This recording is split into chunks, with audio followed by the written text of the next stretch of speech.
kalau kita menginginkan ADG di atas 1 kilo, maka syaratnya sapi tersebut harus jenis sapi cross ya.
Jadi hal yang perlu perhatikan untuk kita supaya berhasil dalam proses fattening adalah memang pertama adalah jenis sapi yang akan kita gemukkan.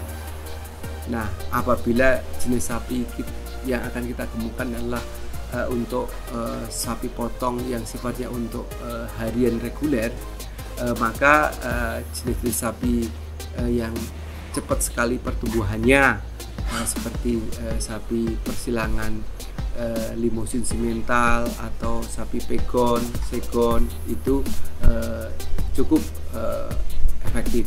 Namun dimungkinkan juga jenis-jenis sapi lokal seperti sapi Bali pun bisa.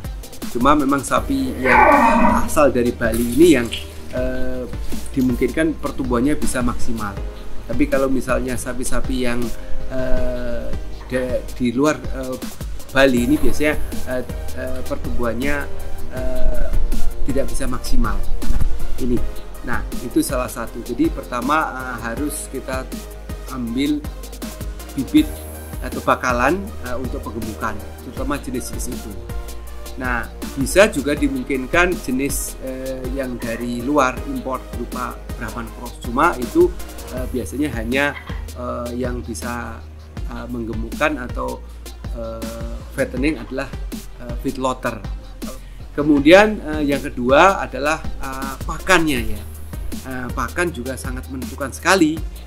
Walau bibitnya bagus, kalau tidak didukung dengan pakan yang bagus juga tidak bisa maksimal perkembangannya. Maka pakan ini perlu kecukupan, yaitu misalnya protein kasarnya, misalnya standarnya minimal di angka 12 atau 13%. Dan juga cukupnya energi, protein, kemudian seratnya, juga mineral dan vitamin harus selalu cukup untuk memenuhi kenaikannya ini. Soalnya apabila tidak memenuhi standar yang ditentukan, maka ADG atau tingkat perkembangannya juga tidak bisa maksimal. Maka harus cukup, dalam arti cukup kandungan nutrisinya maupun cukup jumlah atau kuantiti yang harus diberikan. Jadi biasanya standarnya kalau pakan konsentrat atau pakan padat itu kurang lebih sekitar 2-2,5% dari bobot badannya. Selain itu juga untuk hijauan itu biasanya minimal 5%. Namun hijauan juga kita bisa cari hijauan yang memiliki nutrisi yang bagus, misalnya jenis rumput odot, rumput pakcong atau rumput gajah itu tergolong hijauan yang bagus. Nah, apabila menggunakan lain, misalnya jerami atau rumput lapangan, maka perlu ada proses fermentasi supaya apa? Meningkatkan kualitas daya cerna maupun meningkatkan kandungan nutrisinya. Selain itu juga harus perlu diperhatikan juga sisi kesehatannya. Kesehatan itu apa? Karena sapi ini adalah banyak makan hijauan, maka dimungkinkan di situ ada kandungan-kandungan berupa telur-telur cacing. Maka harus rutin minimal 3 bulan sekali harus diberikan obat cacing. Jadi sapi-sapi bakalan yang masuk di kandang harus diberikan berupa obat cacing standar. Demikian juga diberikan diberikan vitamin dan mineral, itu juga dimungkinkan di situ berupa dalam bentuk suntikan atau dalam bentuk imbuhan pakan.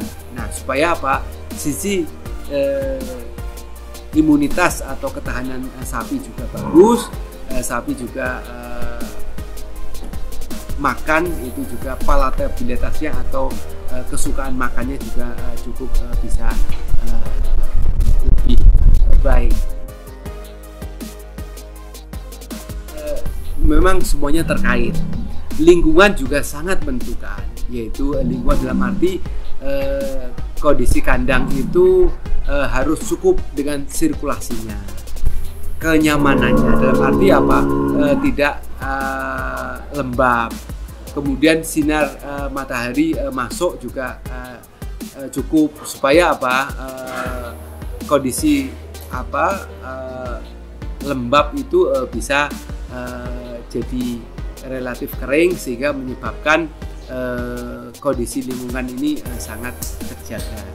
Demikian juga sisi kebersihannya, juga tempat-tempat yang terlalu berisik atau terlalu noise-nya itu kuat juga sedikit banyak mempengaruhi tingkat kestresan dari sapi. Maka lingkungan juga sangat menentukan. Demikian juga cara pemeliharaan itu juga tergolong sebagai lingkungan ya, supaya misalnya perlakuan orang yang memelihara itu harus dengan hati. Beda misalnya memelihara tanpa hati itu asal aja ngasih pakan, tidak memperhatikan sapinya ini mau makan atau tidak. Demikian juga pemberian pakannya juga harus dilayani seperti kita melayani barang hidup yang lainnya. Seperti kita memelihara kucing, memelihara hewan-hewan yang lain, maka memelihara sapi juga harus dengan hati, supaya apa? Sapi tersebut itu juga dekat dengan kita, sehingga apa? Sapi yang merasa nyaman, merasa diperhatikan, maka pertumbuhan pun akan bisa maksimal. Selain maksimum juga kualitas dagingnya juga akan jauh lebih baik. Kalau kondisi sapi stres, maka pertumbuhannya nggak maksimal, juga kualitas dagingnya juga berpengaruh.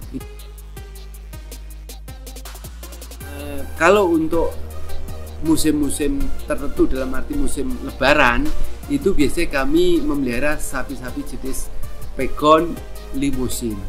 Nah, kenapa? Itu karena banyak dicari sapi-sapi besar untuk saat permintaannya banyak.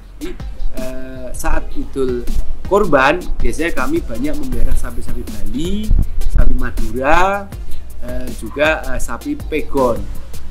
Limusin simental tetap ada, cuma relatif lebih sedikit karena pas sapi-sapi besar itu biasanya pembelinya relatif lebih sedikit. Berbeda kalau saat kurban itu permintaan sapi-sapi sedang yang anggap saya kalau sekarang ini budget kisaran 20 sampai 25 juta. Itulah yang paling banyak dicari untuk saat kurban. Maka kami musim kurban itu kebanyakan bobot sapi 300 sampai 450 lah, itu paling banyak.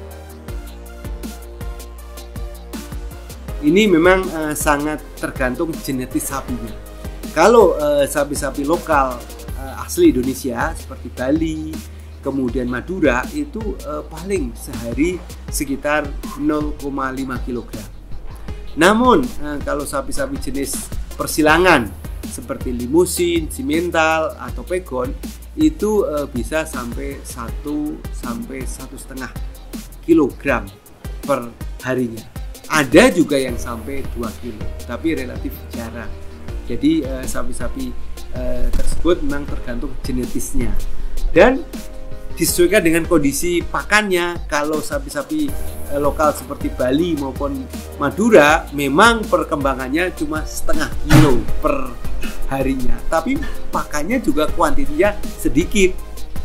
Beda dengan sapi Limousin Simmental atau persilangan Pegon Segon tadi, perkembangannya bisa 1, kadang 1,5 kilo, kadang ada yang 2 kilo, tetapi kuantiti jumlah pakannya juga lebih banyak. Nah ini,